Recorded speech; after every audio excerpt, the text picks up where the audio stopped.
She walked away from $2.4 billion, shaved her head in a monastery, and vanished, until a black car found her 7 weeks later holding a message: "Your silence does not absolve you." What she uncovered next, it wasn't just a family secret, it was a weapon.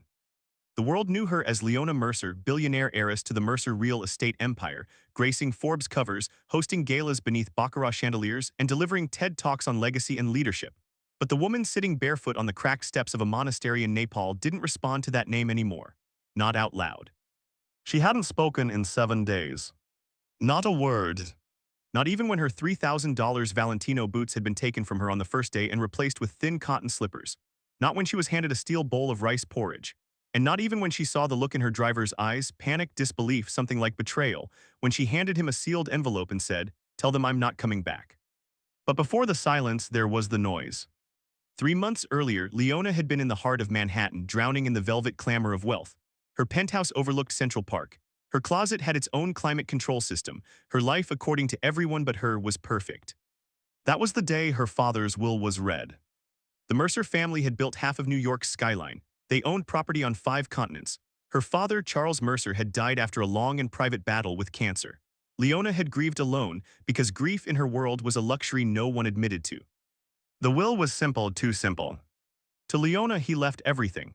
The entire $2.4 billion estate, the board seat, the yachts, the vineyards, the empire, no strings, no clauses. Except a handwritten letter. Not typed, not notarized. Just his spidery handwriting on yellowing paper, folded into a linen envelope that bore a faint trace of his cologne. "Leona, my lion, you always thought I never saw you, but I did. Every time you stayed late to help the janitor count change from the vending machine. Every time you gave your winter coat away and claimed it got lost. You were never meant for this throne of concrete and glass, but I couldn't protect you from it either. So now I give you what I never gave myself, a choice. Do what they expect, or do what you were born to do." She reread that letter every night for 2 weeks. And then something inside her cracked, not like breaking glass but like ice melting on a window pane. Quiet, irrevocable. The headlines came next.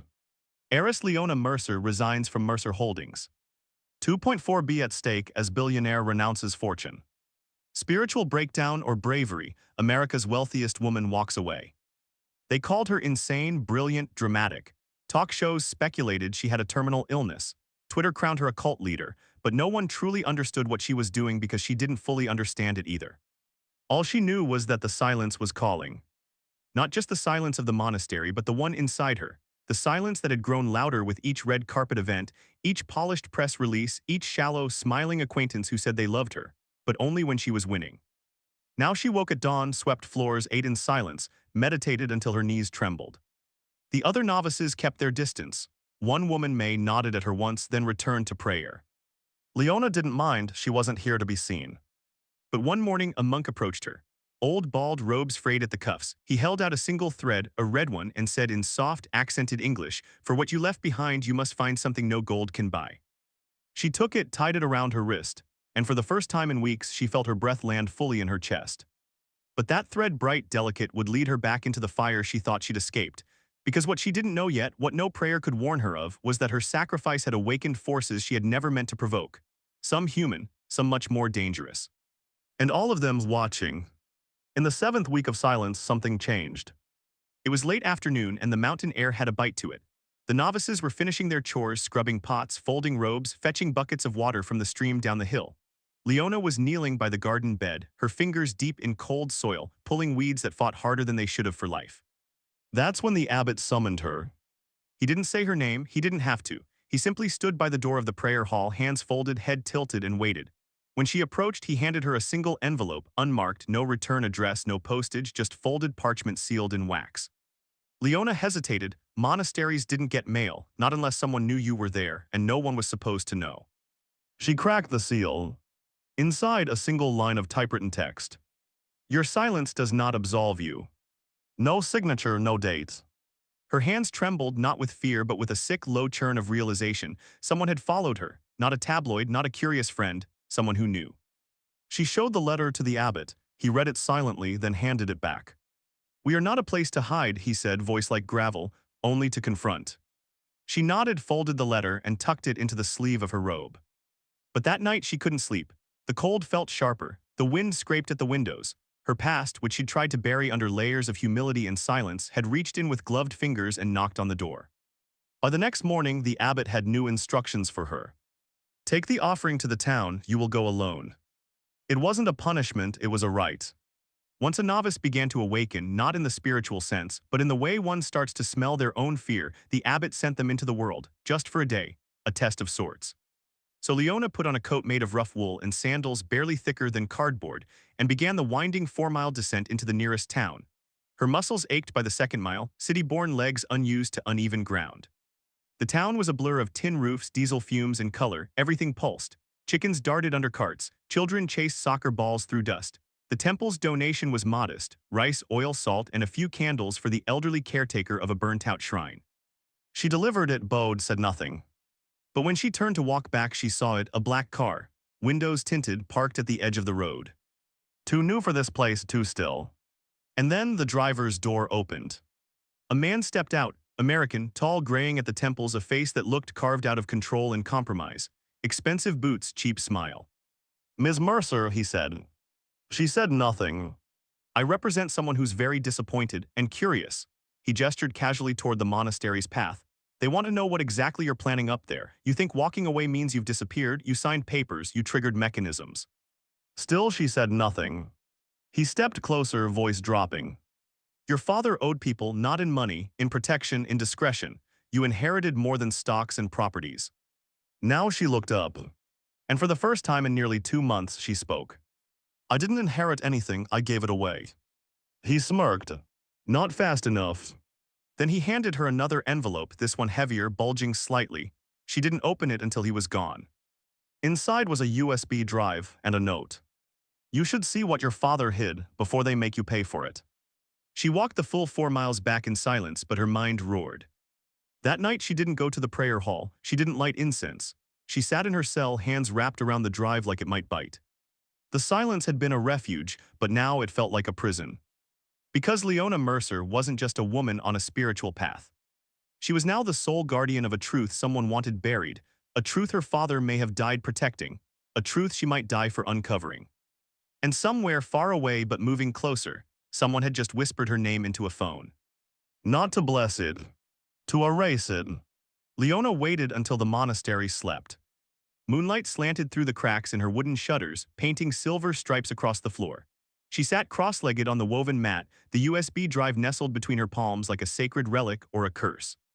Her hands shook as she slid open the hidden compartment in her robe's sash and retrieved the battered laptop she'd smuggled in on the 3rd day. It was against monastery rules, of course, but she had long since learned that true obedience was never about rules. It was about consequences. She powered it up. No Wi-Fi, no cloud, just local access. The USB slid in with a click that felt louder than thunder. One folder, no names. She opened it. Dozens of files, mostly PDFs, a few encrypted documents, one video. She clicked the video. It was grainy, filmed on a handheld camera, timestamped 3 years ago. A man, thin, unshaven, terrified, sat in a high-rise office that looked unsettlingly familiar. Mercer Holdings headquarters, her father's office. The man was speaking directly to the camera. "They told me if I don't cooperate, I disappear. That's what happened to Patel. One day he's in the office, the next he's gone. No HR notice, no explanation, just wiped. And this is the file they don't want leaked. The offshore transfer routes, the shell core in Myanmar, the zoning bribes in Lagos. Charles Mercer knew. Hell, he signed off on half of them." The man paused, breathing heavily. Then, with sudden clarity, "If you're watching this, it means they got me too." The screen went black. Leona sat frozen. Her spine tingled as if her blood had turned to ice water. She checked the PDFs. Bank transfers, memos, scans of handwritten notes with her father's signature beside lines of code names and dollar amounts. One file in particular bore a gut punch of recognition. Her own name, listed next to a trust fund withdrawal of $17 million, dated the week she'd graduated from college. But she'd never touched that money. Someone had, and used her name to do it. She closed the laptop slowly, as if afraid the documents might crawl out of the screen and devour her. Her breath hitched. The walls of her monk's cell now felt like the inside of a coffin. It wasn't just a matter of stepping away from the Empire anymore. The Empire was still using her. Her silence had bought her time, not safety. The next morning, she didn't sweep the floor. She didn't attend prayer. Instead, she found the abbot, handed him the USB, and said 5 words that broke the spell of her monastic quiet. "I need to live today." The abbot looked at her, unreadable. Not every truth is meant to be spoken, he said. She nodded, but this one kills. The old man held her gaze, then handed the USB back. You brought this here, that means it belongs to you. By dusk, she was on a bus. Dust-choked roads led her to the nearest airport. Her passport, still tucked inside her boot like an old sin, was enough to get her on a flight to Zurich. She picked Zurich for one reason: the safe deposit box her father had opened when she was 12. A rainy day box, he'd called it. She'd never seen inside it, but the records in the USB showed that he last accessed it 3 weeks before his death. She landed in Zurich jet-lagged, sleep-starved, but focused. The bank lobby was pure silence and marble. The clerk at the counter, a blond man with perfect posture, asked no questions when she presented her credentials and thumbprint. Swiss discretion was still worth its weight in gold. They led her underground. A cold corridor, a metal vault, a number E109. Inside, a slim box waited. She lifted the lid. Inside were three things: a leather-bound notebook, a burner phone, and a single photograph. The photo made her legs buckle. It was her father, younger, smiling. And beside him, her mother. Except it wasn't the woman she'd called Mom for 35 years. It was someone else entirely. Someone whose face she recognized from one of the PDFs. Labeled classified, Agent CONSTNC REDWELL, Asset Compromised 1989. The year Leona was born. She stared at the photo, her hands beginning to sweat, her chest tightening.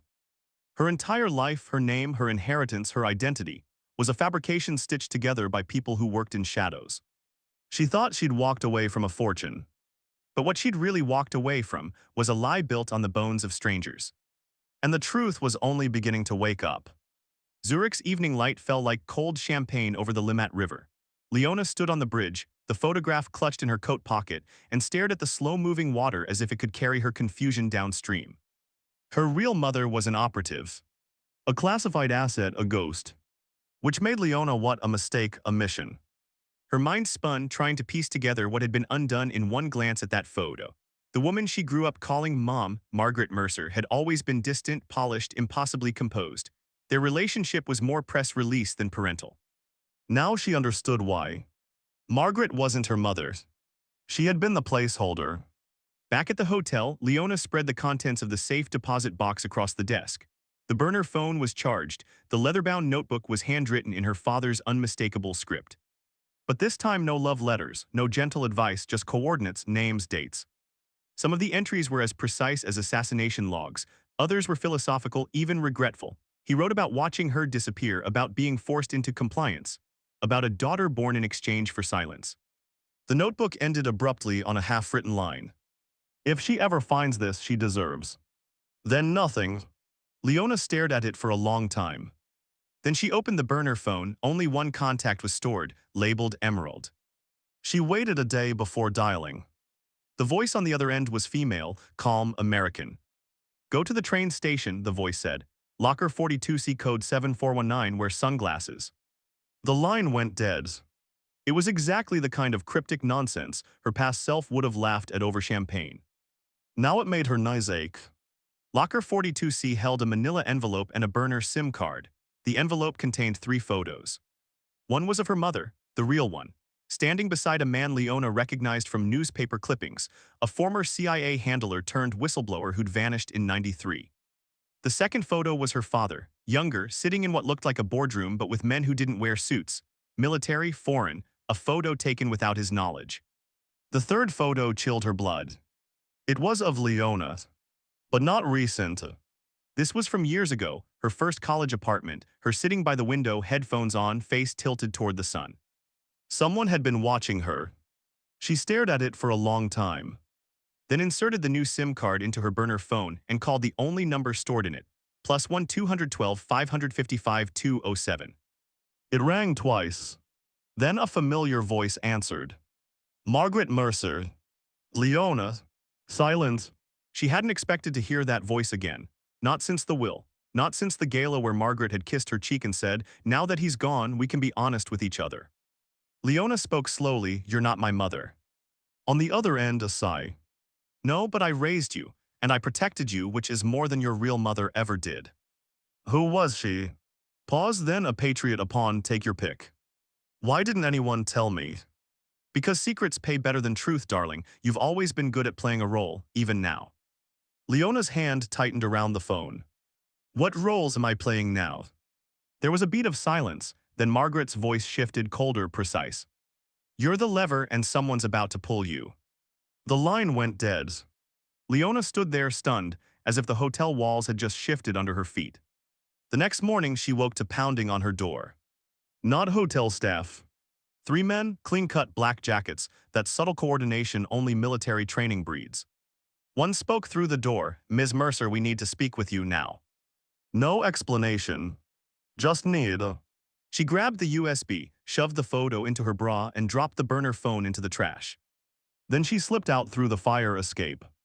By the time they reached the room, she was already half a block away, coat wrapped tight, hood up, eyes darting. Zurich wasn't safe anymore. Nowhere was. She didn't know where to go next, but the notebook in her coat had another set of coordinates scribbled near the end. Madrid. Underlined twice. Whatever her father had hidden there, it was the next piece. And she had no idea who'd be waiting on the other end. All she knew was that her silence had cost her more than a fortune. It had cost her her identity. And now someone wanted to collect the rest. The flight to Madrid was cheap, crowded, and forgettable. Leona wore a donated hoodie from the monastery, her hair tucked beneath a wool cap, and sat near the emergency exit with a cracked leather journal in her lap. She didn't sleep. She couldn't afford dreams anymore. At dawn, the plane touched down. She stepped into Spain with a new passport bought from a man who'd asked no questions in Zurich. The name on it was Elena Reis, close enough to be a whisper of herself but distant enough to disappear. She took a cab to the outskirts of the city. The coordinates led her to a crumbling villa hidden behind overgrown hedges and rusted iron gates. No name on the mailbox, no lights in the windows, just a keypad next to the door half buried in vines. She typed in her father's birthday, nothing. Then her own's. A soft click. The door opened. Inside, the air was stale with time and dust. Wooden floors groaned beneath her steps. Furniture sat under white sheets like the ghosts of old lives. In the living room, a wall of books. One was missing. She followed the empty slot and found it on the desk, The Art of Disappearing. Inside the book, a folded map, hand-drawn, at the bottom corner her father's initials. This was his safe house. Madrid hadn't been a coincidence, it was his contingency. But for what? In the basement, she found a second briefcase. It had no lock, just a black elastic band holding it shut.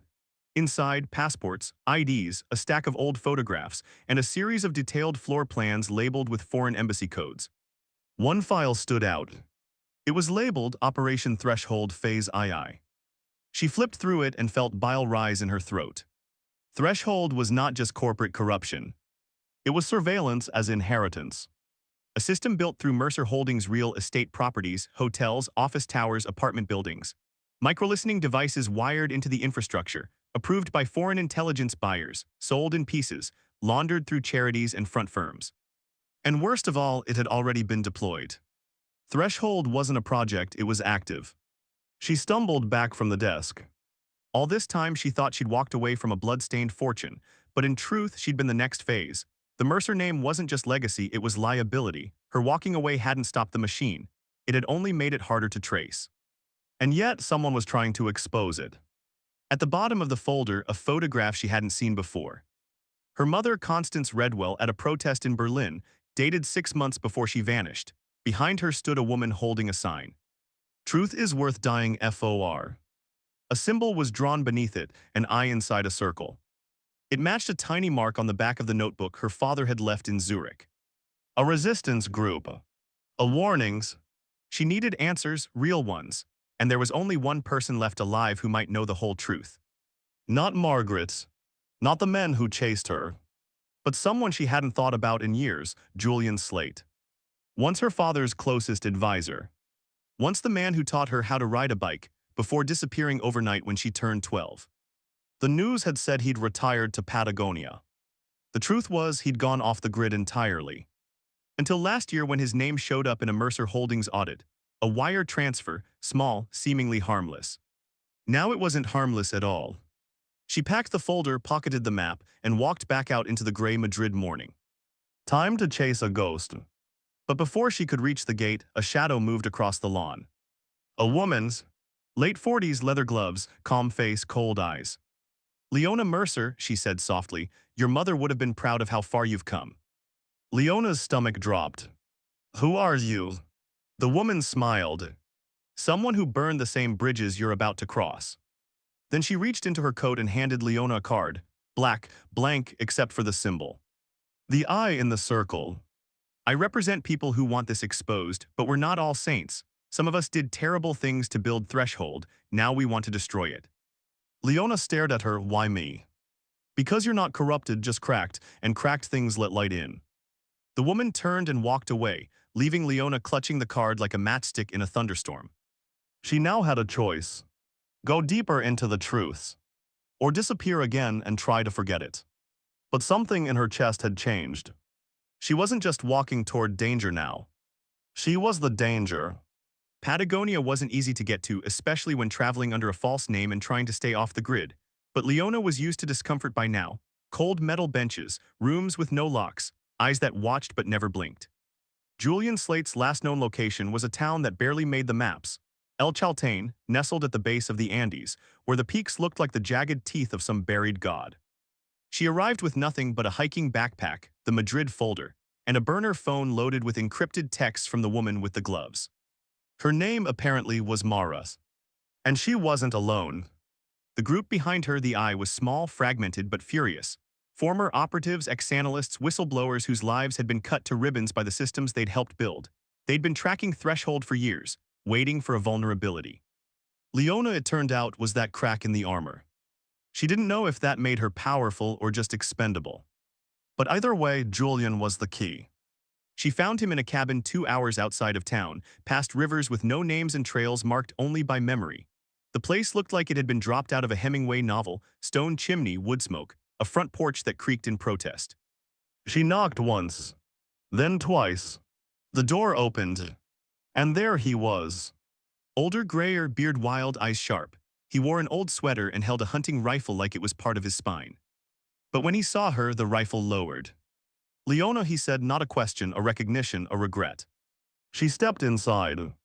They spoke for hours, not in circles. Julian never wasted time, but in layers, like peeling bark from a poison tree.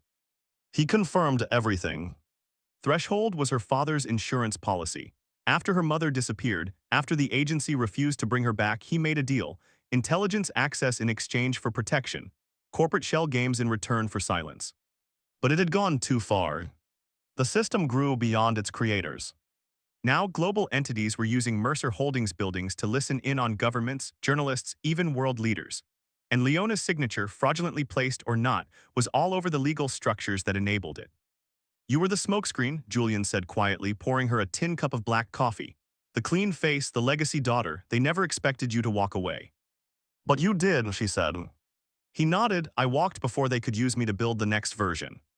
Threshold AI. Worse, Everest, it's fully autonomous. AI-based surveillance piggybacking off city infrastructure, smart lights, traffic cams, elevators. Your father started it, others finished it. Now it's launching in 6 cities under a fake NGO. Leona's mind raced. Madrid, Zurich, even her monastery in Nepal, she'd seen construction sites. Smart buildings rising like steel flowers. Was that Threshold or Everest? Where the launch site, she asked. Julian hesitated. You don't want to know. I do. He handed her a single file, printed from a secured source he'd hacked months ago. Launch City, New York. The Mercer Tower. Her legacy. Her weapons. Julian looked at her and said, almost like a father might to a daughter. You can still disappear, Leona. We can burn the files, walk away. But Leona shook her head. They built it under my name, she said, so I'll be the one to tear it down. Julian didn't smile, but something softened in his eyes. Then we do it fast, quiet, one shot. He opened a drawer. Inside was a flash drive labeled Keystone. This is the backdoor, the only one they didn't find. It gives us 5 minutes inside Everest before it closes again, 5 minutes to plant the kill code. Leona took it. And for the first time, she didn't feel like a runaway.